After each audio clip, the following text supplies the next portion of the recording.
ఆచార్య దేవోభవ అంటారు. అంటే తల్లిదండ్రులతో పాటు, ఒక మాటలో చెప్పాలంటే తల్లిదండ్రుల కన్నా ఆచార్యుడు మిన్న. అంటే గురువు లేని జీవితం వ్యర్థం అనే అర్థం. గురువు వెలుగు అని అర్థం. గురువును గౌరవించుకున్న వాళ్ళే జీవితంలో రాణిస్తారనేది కూడా మనం అనేకసార్లు చూసాం. డాక్టర్ సర్వేపల్లి రాధాకృష్ణన్ గారిని ఆ రోజుల్లోనే తన దగ్గర చదువుకున్నటువంటి విద్యార్థులు ఏదైతే వారు అక్కడి నుంచి ట్రాన్స్ఫర్ అయ్యి వెళ్ళిపోతుంటే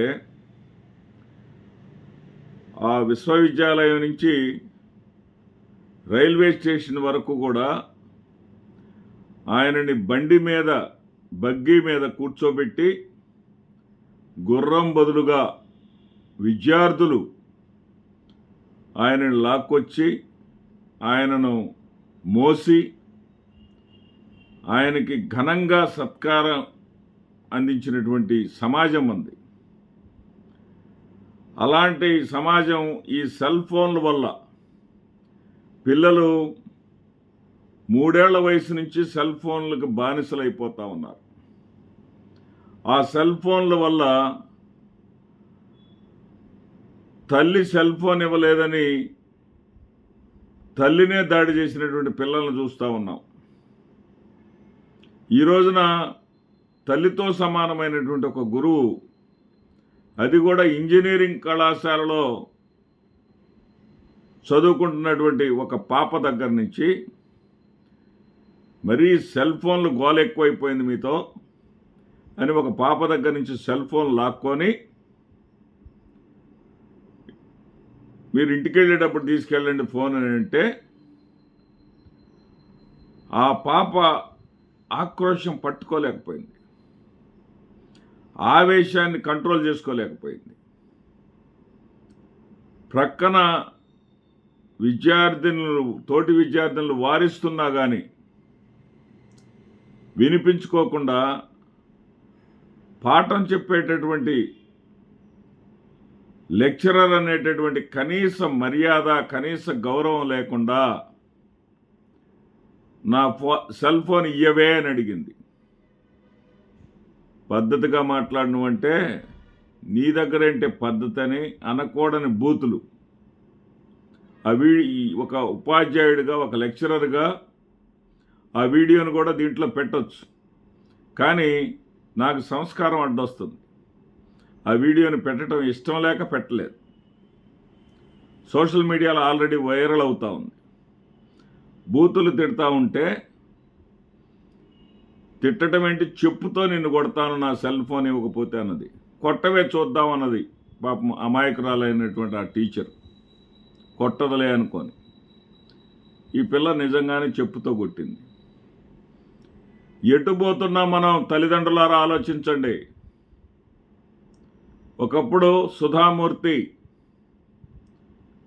ఏదైతే ఈ రోజున బ్రిటన్ని పరిపాలించేటటువంటి ప్రధానమంత్రికే తన బిడ్డనిచ్చి ప్రధానమంత్రిని అల్లుడుగా చేసుకుందో ఇన్ఫోసిస్ సుధామూర్తి ఒకప్పుడు ఇంజనీరింగ్ స్టూడెంటే. ఆ అమ్మాయి ఇంజనీరింగ్ స్టూడెంట్గా ఉన్నప్పుడు ఏదైతే ఆడపిల్లలు ఉండేవాళ్ళు కాదు, ఆడపిల్లలు ఉండేవాళ్ళు కానీ ఆర్ట్స్ అండ్ సైన్సెస్లో మిగతా శాస్త్రాలు చదివేవాళ్ళు. ఇంజనీరింగ్ విభాగంలోకి ఏ ఒక్క ఆడపిల్ల వచ్చేవాళ్ళు కాదు. అయినా కానీ తనొక్కటే క్లాసులో కూర్చుండేది తోటి మగపిల్లలతోటి. ఎంతో సంస్కారవంతంగా చదువుకుంది ఆ అమ్మాయి. మరి టాటా కంపెనీ వాళ్ళు ఆమె ప్రతిభను గుర్తించి అసలు ఆవిడ జాబ్కి అప్లై చేస్తే ఏంటి లేడీస్ కూడా ఉంటారా అనుకున్నారు, ఇంజనీరింగ్ చదివిన లేడీస్ కూడా ఉంటారా అనుకున్నారు. ఆ కంపెనీల్లో లేడీస్కి అపాయింట్మెంట్స్ ఇవ్వటం అనేది ఉండదు అసలు. అక్కడ ఆశ్చర్యం వేస్తుంది అందరికీ. సరే, ఆ అమ్మాయి అక్కడ సుధామూర్తి టాటా కంపెనీలో పూణేలో జాయిన్ అవ్వటం, అక్కడ నుంచి ఆవిడ మెట్టుపై మెట్టు ఎదగటం, మరి మూర్తి గారితో వివాహం చేసుకోవటం ఇంకా అందరికీ తెలిసినటువంటి విషయమే. ఇన్ఫోసిస్ స్థాపించడం, ఇన్ఫోసిస్ కూడా ఆమె పెట్టుబడులతోనే, ఆమె సేవింగ్స్తోనే స్టార్ట్ చేయటం జరిగింది. ఆవిడకి ఎక్కడి నుంచి వచ్చింది ఆ సంస్కారం? ఆవిడ అమ్మమ్మ తాతయ్యల దగ్గర పెరిగింది. వాళ్ళు ఎంతో సంస్కారవంతమైనటువంటి విధానాలను ఆ పాపకు అలవర్చారు. అంటే పిల్లలకి ఆ విధానాలు అలవర్చవలసింది తల్లిదండ్రులు కన్నా ఇంకా ప్రేమగా చూసుకునేటటువంటి అమ్మమ్మ తాతయ్యలే తప్ప ఉపాధ్యాయులు కాదు. ఈ రోజున ఆ పిల్లల్ని మనం ఆ విధంగా తయారు చేసుకోకపోతే ముందు ఈ భారతదేశ సమాజం అనేది ఉందే, ప్రపంచానికే ఆదర్శం అని చెప్పేసి మనం గొప్పలు చెప్పుకుంటూ ఉంటాం. మరి ఈ రోజున టీచర్స్ వాష్రూమ్లోకి వెళితే బయట గళ్ళు పెడతా ఉన్నారు. ఎవరు బయట గడిపెట్టింది అని అడిగితే ఆ టీచర్ టేబుల్ని లాగేస్తున్నారు, బ్యాగుని ఇసిరేస్తున్నారు. టీచర్ ఏదన్నా క్లాసులో మాట అంటే కంప్లైంట్ చేస్తున్నారు. పేరెంట్స్ని ఇంటి దగ్గర నుంచి పేరెంట్స్ని తీసుకొచ్చి విద్యాసంస్థలోకి తీసుకొచ్చి గొడవలు పెట్టుకుంటా ఉన్నారు. ఎటుపోతున్నాం మనం?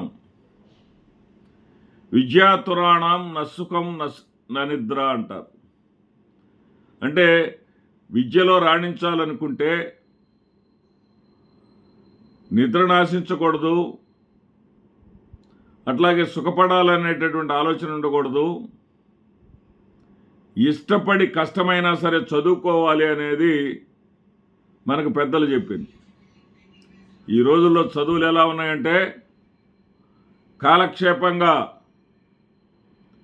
ఏదో వెళ్ళిపోతున్నాము, ఏదో మేము కూడా చదువుతున్నాము, పేరెంట్స్ కూడా వాళ్ళ వ్యాపకాల్లో వాళ్ళ కార్యకలాపాల్లో ఉండిపోయి పిల్లలు ఏం చేస్తున్నారో కూడా చూడకుండా పిల్లలు ఏదడిగితే అది కొనిపెట్టి వాళ్ళని తప్పుదారి పట్టే విధంగా అసలు సమాజంలో ఉన్నామనేటటువంటి ఈ సమాజంలో మంచి సమాజాన్ని మనం నిర్మించుకోవాలంటే మనం మంచి సాంప్రదాయాలను పాటించాలనేటటువంటి కనీస ఇంగిత జ్ఞానం లేకుండా పిల్లలు అడిగిందల్లా ఇస్తూ ఉంటే ఇలాగే ఉంటుంది. దయచేసి తల్లిదండ్రులారా, ఒక విద్యా బోధకుడిగా విన్నపం చేసుకుంటా ఉన్నా, పిల్లలకి మంచి బుద్ధులు నేర్పించండి.